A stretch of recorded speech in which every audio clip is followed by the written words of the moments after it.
Let's start new subject, Indian economy and structure. Indian economy and structure. अब सबसे पहले हम सिलेबस देखते हैं, सिलेबस क्या है। तो यूनिट 1 के अंदर हमको क्या पढ़ना है, इंडियन इकोनॉमिक्स के अंदर क्या पढ़ना है, तो ध्यान देना। इकोनॉमिक प्लानिंग क्या है भैया, condition for successful planning, importance of planning. यानी तो इसके अंदर 3 टॉपिक पढ़ने हमको। पहला टॉपिक है प्लानिंग एंड इकोनॉमिक डेवलपमेंट, कि भाई हमारे देश का विकास करना है, डेवलपमेंट करना है तो किस प्रकार आयोजन करना है। इकोनॉमिक डेवलपमेंट और ग्रोथ के बीच में डिफरेंस क्या है, यूनिट 2 टॉपिक ये बोलता है।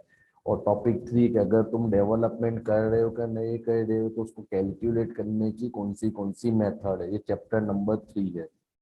और chapter number 4 inclusive growth, basically ये सिलेबस में इस साल नहीं है। क्लियर। और यूनिट 2 के अंदर भी आपको बहुत ज्यादा पढ़ना है। पहला टॉपिक है, चलो पहले यूनिट 1 पे ही जाते हैं, फिर यूनिट 2 बाद में डिस्कस करेंगे। क्लियर। तुमको 4 टॉपिक पढ़ने हैं, 4 टॉपिक के अंदर सब अलग अलग डिफरेंस टाइप ऑफ क्वेश्चन है। तो इजी टॉपिक है, समझने की कोशिश करना, लर्न करने जैसे टॉपिक ही नहीं है। समझ में आ गया तुम कुछ भी कर सकते हो।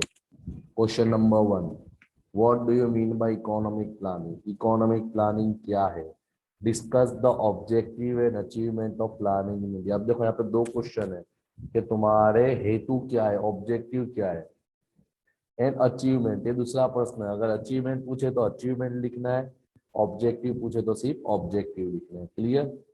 तो सबसे पहले तो इकोनॉमिक प्लानिंग समझते हैं। तो प्लानिंग क्या है, तो planning is a technique, technique means method, planning is a technique और means to an end for realisation of certain predetermined and well defined aims and objective laid down by central planning authority.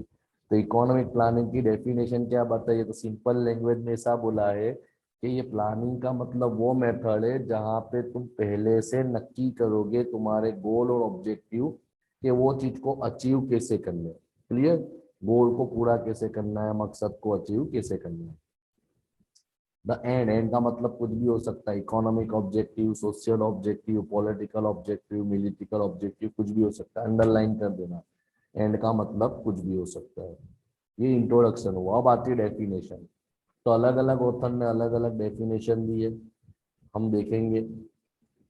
दोनों दो देखनी पड़ेगी, college के अंदर दोनों दो definition आपको पढ़ाई हुई है। According to definition, economic planning means making of major economic decision. क्या बताया प्लानिंग का मतलब, कि जितने भी इकोनॉमिक डिसीजन है मेजर बड़े, उसको ध्यान देना। जैसे क्या बनाना है, what to produce, how much to produce, how to produce, when to produce, where to produce, यानी मेजर डिसीजन लेने। बाय डिटर्मिनेट अथॉरिटी, कौन लेगा डिसीजन, हम और तुम नहीं लेंगे, जो ऑथोराइज पर्सन है वो लोग लेंगे। बाय डिटर्मिनेट अथॉरिटी, मगर वो डिसीजन भी कैसे लेंगे, तो लिया हुआ on the basis of, on the basis of, on the basis of economic survey of the system. यानी इकोनॉमी में जो लोगों ने संशोधन करा है, जो रिसर्च करा है, जो सर्वे करा है, उसके मुताबिक। सिंपल लैंग्वेज में सबसे इजी डेफिनेशन है। This definition indicate there are 3 important features of economic planning. कौन से फीचर्स बने, तो मैंने बोला जो डेफिनेशन है वो उसमें से ही बनता है। तो देखो, मेजर डिसीजन लेने के हैं, अथॉरिटी लेगी ने भी सर्वे करके ऊपर। क्लियर। दूसरी डेफिनेशन दी है प्लानिंग कमीशन ऑफ इंडिया ने, प्लानिंग कमीशन ऑफ इंडिया ने। तो उन्होंने क्या बताया है, economic planning means deliberate control over the economy, यानी हमारी इकोनॉमी पे कंट्रोल करना बाय सेंट्रल अथॉरिटी। कौन करेगा, सेंट्रल अथॉरिटी। सेंट्रल अथॉरिटी का मतलब central government. To achieve certain objective, क्यों कंट्रोल करेंगे, ताकि तुम्हारा ऑब्जेक्टिव है टू अचीव हो जाए within specific period of time, बराबर मर्यादित समय के अंदर। क्लियर। तो सिंपल दोनों दो का मतलब एक है, किसी भी तरीके से देश का विकास करना, देश का ग्रोथ करना, देश को आगे लाना, देश के बारे में सोचना, इकोनॉमी में ग्रोथ लाना। Clear. Now come question number 1, what are the objective of planning in India. तुम लोग प्लानिंग करते हो तो प्लानिंग करने के पीछे तुम्हारा मुख्य मकसद हेतु क्या होता है। तो नंबर 1 स्टेप बाय स्टेप देखेंगे। पहला पॉइंट है इकोनॉमिक ग्रोथ। इकोनॉमिक ग्रोथ, आर्थिक विकास। The primary objective of first year plan is to achieve economic growth, यानी कैसे? टू इंक्रीज नेशनल इनकम, अपनी राष्ट्रीय आवक बढ़ाना, by producing increasing in production of good and services, यानी अपनी राष्ट्रीय आवक बढ़ेगी तो ऑटोमेटिक हमारा ग्रोथ होगा।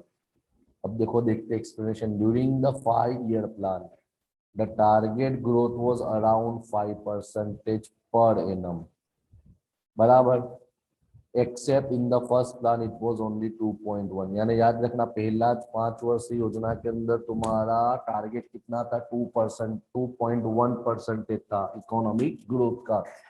मगर उसके बाद जब भी प्लानिंग हुआ है तो आपका टारगेट 5% के आसपास रहा। अब ये पॉइंट याद रखना, इसमें से एमसीक्यू बनेगा।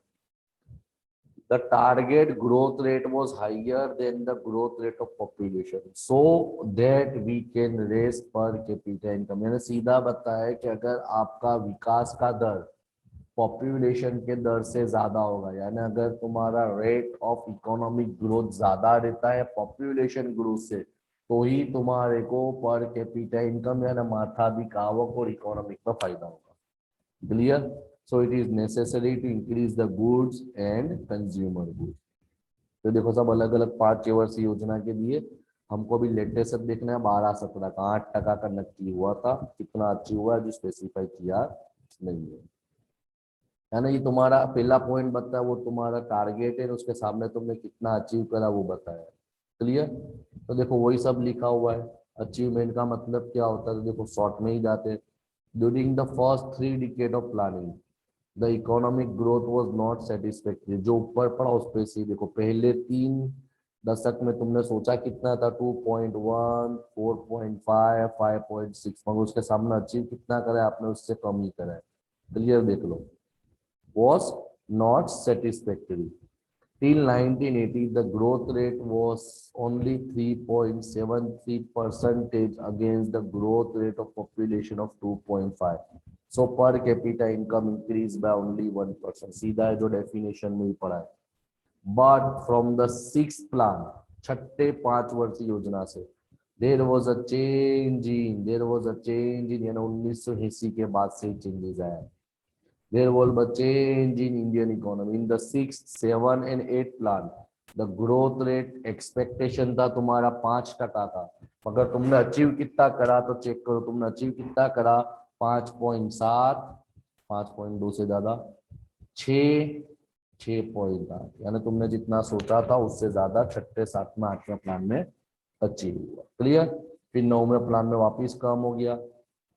इसी प्रकार आपको एक्सप्लेन करना है, आपको इतना सब दिखाने की जरूरत नहीं है, कहीं भी 2-3 प्लान एक्सप्लेन कर सकते हो। पहला था economic growth.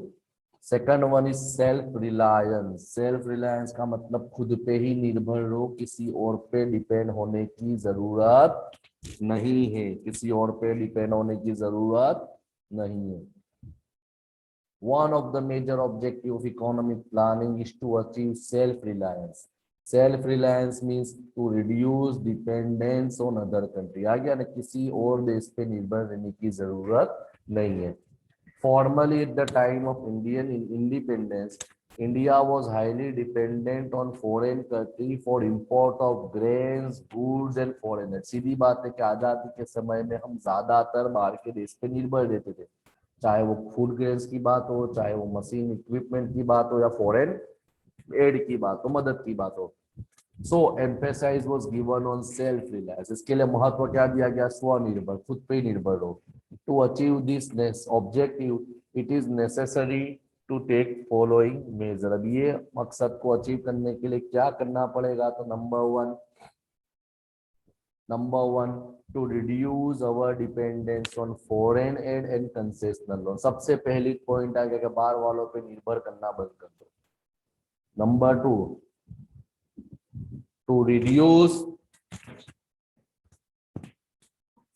our dependence on import of certain critical commodity by developing import substitution industry। Sir ये import substitution क्या है? import substitution पॉलिसी का मतलब ये होता है कि जो माल तुम बाहर से मंगाते हो तो वो माल बाहर से मंगाने के बजाय उसके जैसा माल तुम खुद बनाओ।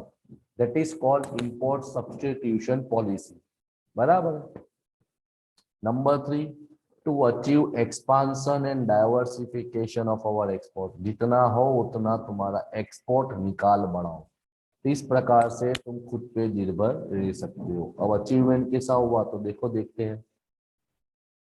In respect of self-reliance, we have made some progresses.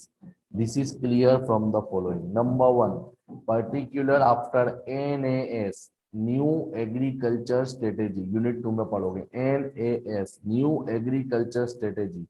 We have achieved self-reliance in food grain. सबसे पहला अचीवमेंट ये कि हमको फूड ग्रेन के लिए अब किसी पे निर्भर नहीं रहना पड़ता, क्योंकि न्यू एग्रीकल्चर स्ट्रेटेजी NAS आने की वजह से हम खुद बनाने लग गए उतना। In the field of industry, we have able to develop variety of capital good. Industry के अंदर भी हमने अलग अलग प्रकार का माल बनाना चालू कर दिया और अपने स्वनिर्भर हो गए, किसी पे देश पे निर्भर नहीं रहते। In the field of science and technology, our achievement are remarkable. And number 4, we have been able to reduce our dependence on import of critical products such as steel, machinery. ये सब चीजें भी हमने कम कर दी है, क्योंकि ये सब चीजें हमने खुद में बनाना चालू कर दिया। क्लियर। तो पहला ऑब्जेक्टिव था इकोनॉमिक ग्रोथ, दूसरा ऑब्जेक्टिव था सेल्फ रिलायंस, तीसरा ऑब्जेक्टिव आता है रिमूवल ऑफ अनएम्प्लॉयमेंट, यानी जितना हो सके उतनी बेरोजगारी कम करो, खत्म करो। सिंपल लैंग्वेज में रोजगारी की तक बढ़ाओ। So one of the objective of economic planning is to remove unemployment by expanding employment opportunity, यानी रोजगारी दो ताकि बेरोजगारी कम हो जाए।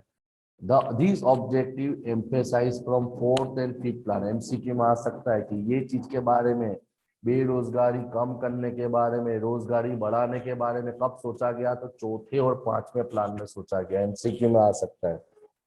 For this purpose, it is necessary to develop agriculture, industry and tertiary sector to expand employment opportunity by unemployment removal program। तो ये मकसद को अचीव करने के लिए क्या करना पड़ेगा तुमको, अलग अलग एरिया के अंदर, चाहे प्राइमरी सेक्टर हो, चाहे सेकेंडरी इंडस्ट्रियल सेक्टर हो, चाहे सर्विस सेक्टर हो, तुमको हर जगह रोजगारी की तक बढ़ानी पड़ेगी अनएम्प्लॉयमेंट रिमूवल प्रोग्राम के जरिए।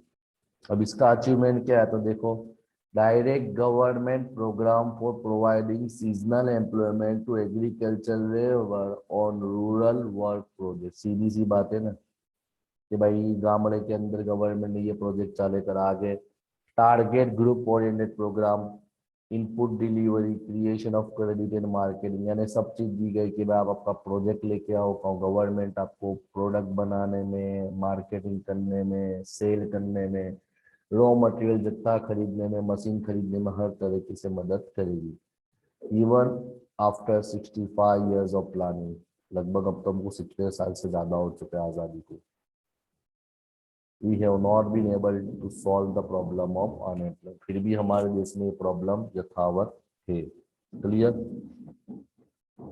चौथा पॉइंट आता है सोशल जस्टिस। सोशल जस्टिस यानी इनकम इनइक्वालिटी, यानी जो भेदभाव है वो कम होना चाहिए, खत्म ही होना चाहिए। One of the major objective of economic planning is to provide social justice to poor people। Social justice means to reduce the inequality of income, wealth in rural area। सीधी बात है, अभी भी गांव वाले में जाओ तो देखा जाता है अमीर और अमीर होते जा रहा है, गरीब और गरीब होते जा रहा है, और गरीबों के साथ भी पार्शियलिटी की जाती है। For this purpose government has to decided the following measure. तो ये सब चीजों को दूर करने के लिए गवर्नमेंट को कौन सी चीजों पे ध्यान देना पड़ेगा। तो number 1, land reform, already third same में पढ़ चुके हो। Supply of certain item and concessional rate. Concessional rate का मतलब कम से कम कीमत में। सब्सिडरी टू पुअर पीपल, गरीब है उनको राहत प्रोवाइड करो, सब्सिडी प्रोवाइड करो, रिबेट प्रोवाइड करो। Special employment programme like Jawahar Rozgar Yojana, अटल रोजगार योजना, ये सब रोजगार योजना तुमने पढ़ी होगी 12 कॉमर्स में। इसके जरिए रोजगार की तकें बढ़ाओ। And to reduce regional imbalance by developing backward area, जितने भी बैकवर्ड एरिया है उसको डेवलप करो हर तरीके से, चाहे ट्रांसपोर्टेशन हो, चाहे कम्युनिकेशन हो, चाहे इंफ्रास्ट्रक्चर हो, चाहे वाटर फैसिलिटी हो, चाहे बैंकिंग फैसिलिटी हो, बैकवर्ड एरिया को भी डेवलप करो। तो इस प्रकार तुम इनकम इनइक्वालिटी है वो तुम खत्म कर सकते हो। Clear. Point number 5, elimination of poverty. Basically ये पॉइंट तुम्हारा अनएम्प्लॉयमेंट से ट्रीट करता है। रोजगारी घटेगी, सॉरी बेरोजगारी घटेगी, बेरोजगारी घटेगी तो ऑटोमेटिकली गरीबी खत्म हो जाएगी। One of the objective of economic planning was to remove poverty. This objective was given importance from fifth plan. देखो उनसे प्लान में सोचा गया गरीबी हटाओ। Fifth plan, the program of poverty is related with problem of purchasing power, low saving, low capital। सीधी गरीबी क्यों है? क्योंकि यहाँ पे खरीदने की क्षमता गरीबों की बहुत खराब है, उनकी बचत कम है और वो हमेशा गरीबी रेखा में ही रहते हैं। So the main objective of government is to try to remove poverty from the economy. Performance क्या, अचीवमेंट क्या है? तो government has undertaken several programme. बहुत सारे गवर्नमेंट ने प्रोग्राम चालू कर दे गरीबी हटाओ के बारे में, बीपीएल ने, एपीएल ने, उसके जरिए। Point number 6 is modernisation. Modernisation का मतलब डेवलपमेंट करना, उदारीकरण। लिबरलाइजेशन की वजह से जो फायदा हो रहा है, लेटेस्ट टेक्नोलॉजी इक्विपमेंट को इंक्रीज करो। Another objective of economic planning is to bring modernisation of economy, यानी अपनी इकोनॉमी को मॉडर्न बनाओ। Modernization means to bring changes and institutional changes in economy। चाहे स्ट्रक्चर मार्कों में चेंजेस हो, चाहे काम करने के तरीके में चेंजेस हो। अब देखो दोनों दो चेंजेस पड़ते। स्ट्रक्चरल चेंजेस क्या होता है? तो shift in method of production, काम करने की मेथड में चेंज लाना। To achieve diversification of economy, यानी लंबे समय पे लार्ज वेराइटी में बनाना, क्योंकि ज्यादा माल बनाओगे तो ज्यादा बेनिफिट आपको ही होगा। तो अपग्रेड टेक्नोलॉजी में जितना हो सके उतना टेक्नोलॉजी को अपग्रेड करो। अपग्रेड करने से क्या होगा? आपकी क्वालिटी क्वांटिटी बढ़ेगी, आपका खर्चा कम होगा और ऑटोमेटिकली आपकी एफिशिएंसी क्षमता भी इंक्रीज होगी। ये थे स्ट्रक्चरल चेंजेस। इंस्टीट्यूशनल चेंजेस क्या है? तो कॉमन है। इंस्टीट्यूट जैसे to develop public sector and supply infrastructure facility such as banking, insurance, से सबका डेवलपमेंट करो। जो इंश्योरेंस सेक्टर है, बैंकिंग सेक्टर है, ट्रांसपोर्टेशन है, कम्युनिकेशन है। अलग अलग संस्था स्टार्ट करी गवर्नमेंट ने, जैसे आईडीबीआई, आईएफसीआई, एचएसबीसी, आईसीआईसीआई, ये सब के लिए सब बैंका चालू करी ताकि गवर्नमेंट ये बैंक के जरिए लोगों को पैसा दे, लोन प्रोवाइड करे, जिसके जरिए लोगों पैसों का इस्तेमाल करके इकोनॉमी में चेंजेस लाए। उसके बाद स्किल इंडिया का point, achievement in the field of modernization our country has made satisfactory progress. For example, we have developed new industry जैसे computer industry, engineering industry, electrical industry. In agriculture also there is use of new। आज के जमाने में खेती बाड़ी में भी देख लो, modern machine and equipment use हो रहे हैं, जिसके वजह से आपकी खेती बाड़ी सब कुछ अच्छा हो रहा है। क्लियर। तो इन शॉर्ट बोलने का मतलब ये कि ये सब तुम्हारे ऑब्जेक्टिव होते हैं इकोनॉमिक प्लानिंग के। क्लियर। अब नेक्स्ट क्वेश्चन हम नेक्स्ट लेक्चर में कंटिन्यू करेंगे।